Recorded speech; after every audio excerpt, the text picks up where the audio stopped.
It's crucial for me to do things on my own terms. Like, I can't just do things because I'm forced to do them at a certain time. That's why I hate work so much. Because you need to hurry, you also don't do a lot of the things. Like, if I have a lot of time on my hands, I can do so many more things because I'm so free to decide when to do them. For example, I can get up and I can make my bed after 2 hours or whenever exactly when I feel like doing it.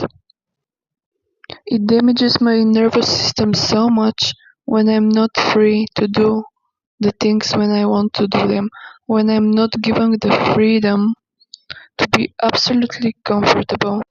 It literally ruins my day when I have to do something in a moment that I don't want to do it or I don't feel like doing it.